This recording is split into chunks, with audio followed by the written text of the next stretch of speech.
ঢাকা থেকে একজন লোক কক্সবাজার যাবে, ডবল ডেকার বাস আছে না যেগুলোতে ঘুমায় ঘুমায় যাওয়া যায়, তো দেখবেন অনেক প্যাসেঞ্জার বাসে উঠে আস্তে করে ব্ল্যাঙ্কেট নিয়ে কম্বল নিয়ে ঘুম দিতেছে।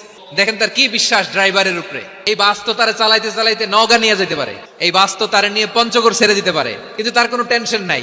সে দেখবেন ব্ল্যাঙ্কেট নিয়ে কম্বল নিয়ে দিছে জনমের ঘুম। এর কারণ তার বিশ্বাস আছে যে সকালবেলা এই বাস কক্সবাজারেই পৌঁছবে। দেখেন বিশ্বাসের কত দাম। ঢাকা থেকে জেদ্দা ওমরা করতে যারা যান দেখবেন 40,000 ফিট উপরে বিমানে অনেকে কম্বল চাপা দিয়ে ঘুম দিতেছে। ঘুম, এই বিমান 40,000 ফিট উপর দিয়ে পাইলট চালায়া এটাকে আফ্রিকার জঙ্গলে নিয়ে যায় নাকি ভারত মহাসাগরে নিয়ে যায় তার কোনো টেনশন নাই, সে ঘুম। কারণ তার পাইলটের উপর, এই এয়ারলাইন্সের উপর বিশ্বাস আছে যে সকালবেলায় এটা জেদ্দা আন্তর্জাতিক বিমানবন্দরে ল্যান্ড করবে। ঠিক কিনা বলেন? এজন্য জ্ঞানীরা বলে বিশ্বাসে মিলায় বস্তু তর্কে বহুদূর। একজন বিশ্বাসী জমিনের মধ্যে বেঁচে থাকলে জমিনের উপর আল্লাহ প্রলয়ঙ্কারী কিয়ামত দিবে না।